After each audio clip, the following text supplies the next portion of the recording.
صحیفہ قریش۔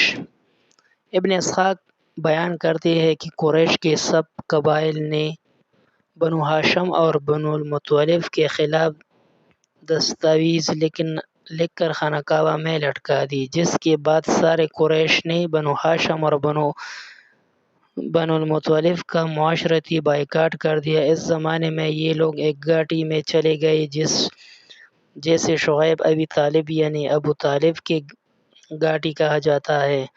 اس ناروی اور ظالمانہ معاہدے کے خلاف قریش ہی کے کچھ لوگوں نے صدائے احتجاج بلند کی۔ شعیب ابی طالب میں محصورین کے دور ابتلا میں ہشام بن عمرو نوفل بن ہاشم بن عبد مناف کا بھتیجا تھا، کیونکہ اس کا والد عمرو بن ربیع اور نوفل بن ہاشم ایک ماں کے بیٹے تھے۔ یوں ہشام کا بنی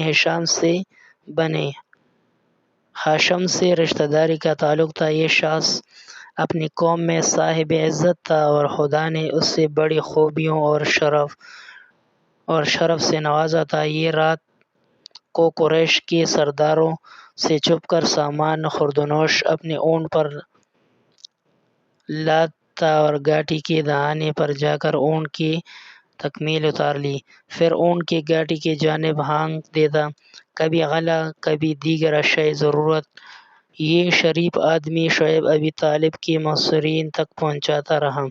ابن اسحاق مزید بیان کرتے ہیں کہ ہشام ایک دن زہیر بن ابی امیہ بن معیرہ کے پاس گیا۔ زہیر کی ماں عتیقہ بنت عبد المطلب نبی اکرم صلی اللہ علیہ وسلم کی پھوپھی تھی۔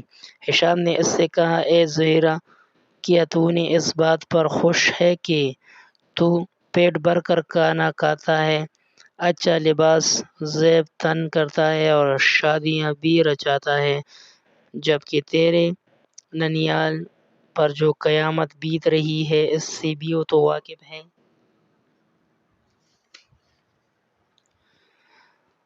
انہیں ہر چیز سے محروم کر دیا گیا ہے، نہ وہ کچھ خرید سکتی ہے نہ بیچ سکتی ہے، نہ انہیں کوئی رشتہ دیتا ہے اور نہ ان سے کوئی رشتہ قبول کرتا ہے۔ میں خدا کی قسم کھا کے کہتا ہوں کہ اگر ابو الحکم بن ہشام ابو جہل کے ننیال کا معاملہ ہوتا اور تم اسے ایسے کسی معاہدے پر دستخط کرنے کی دعوت دیتے تو وہ ہرگز تمہاری بات نہ مانتا۔ یہ باتیں سن کر زہیرہ نے کہا، اے ہشام، خدا تیرا بھلا کرے، میں کیا کر سکتا ہوں؟ میں فرد واحد ہوں، اگر میرا ساتھ دینے والا کوئی ہوتا تو میں اس معاہدے کی خلاف ورزی کے لیے اٹھ کھڑا ہوتا۔ ہشام نے کہا، ساتھ دینے والا تو موجود ہے۔ اس نے پوچھا، کون؟ کہا، میں خود تمہارا ساتھ دوں گا۔ زہیر نے کہا، ہمیں کسی تیسرے شخص کو بھی ساتھ ملانا چاہیے۔ چنانچہ ہشام المطعم بن عدی کے پاس گیا اور اس سے کہا، اے مطعم، کیا تم اس بات سے خوش ہو کہ عبد مناف کے 2 خاندان ہلاک ہو جائیں اور تم ان کی ہلاکت کا تماشا دیکھتے رہو؟ قریش کے اس ظلم پر خاموشی اختیار کرنے کا مطلب یہ ہے کہ ایک دن یہی ظلم کا کوڑا تم پر بھی برسے گا۔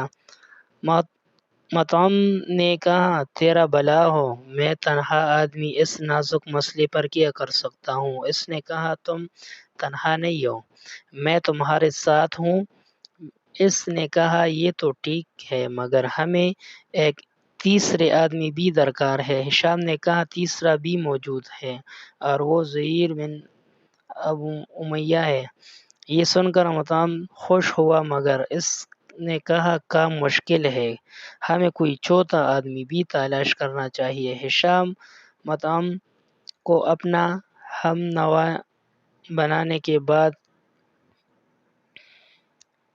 نجتری بن ہشام کے پاس گیا اور اس سے بھی وہی بات کہی جو زہیر اور مطعم سے کہہ چکا تھا۔ پھر اس کو بتایا کہ زہیر اور مطعم اس کی تجویز سے اتفاق کر چکے ہیں۔ مطعم نے تجویز کو سراہا اور کہا، ہمیں ایک 5واں ساتھی تلاش کرنا چاہیے۔ ہشام نے کہا، ٹھیک ہے۔ چنانچہ وہ زمع بن السعود بن المطلب بن اسد کے پاس گیا اور اس سے بنو ہاشم کی قرابت داری کا ذکر کر کے حمایت طلب کی۔ اس نے کہا کوئی اور بھی ہمارا ساتھ دے گا؟ ہشام نے کہا ہاں، اور پھر سب کے نام اسے بتا دیے۔ یہ سب لوگ حسب وعدہ رات کو مکہ کے بالائی حصوں میں حجون کے مقام پر جمع ہوئے اور سب نے اتفاق کیا کہ اس ظالمانہ معاہدے کو توڑ دیا جائے۔ ظہیر نے کہا میں پہل کر دوں گا۔ اگلے صبح وہ قریش کے مجلس میں آئے۔ ظہیر نے اپنے اوپر بہترین حلہ لے رکھا تھا۔ اس نے بیت اللہ کا 7 مرتبہ طواف کیا، پھر لوگوں کی جانب متوجہ ہو کر کہا اے مکے والو، کیا ہم پیٹ بھر کر کھائیں اور بہترین لباس پہنیں اور بنو ہاشم بھوکوں مر جائیں؟ نہ ان کے ساتھ خرید و فروخت کرے اور نہ ان کی مدد کی کوئی آگے بڑھے۔ خدا کی قسم یہ ظلم ہے، اور خدا کی قسم ظلم کی اس معاہدے کو پاڑے بغیر میں چین نہ لوں گا۔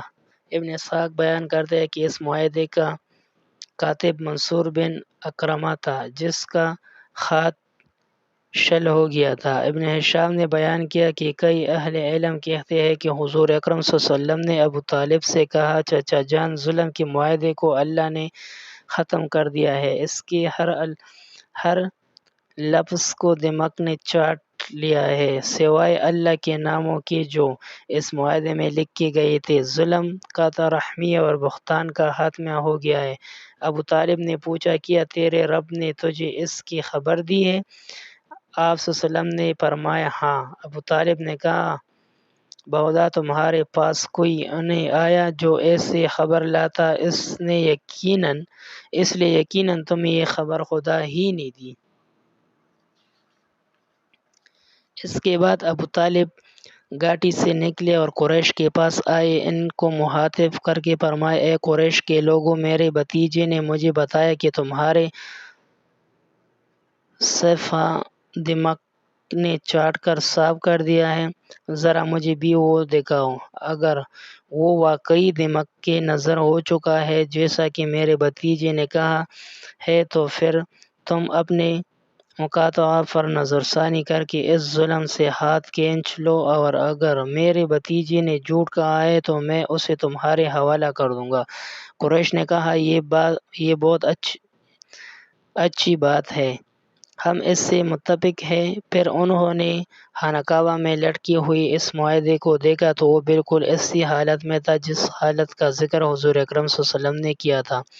اب بجائے اس کے کہ انہیں شرم آئی، وہ الٹے اور بگڑ گئی اور شرارت پر آمادہ ہو گئی۔ اس موقع پر وہ 5 افراد اٹھ کھڑے ہوئی اور اعلان کر دیا کہ اس معاہدے کو وہ قبول نہیں کرتے، نہ اس کی پابندی کرے گی۔ اس طرح وہ صفحہ قریش ختم ہو گیا۔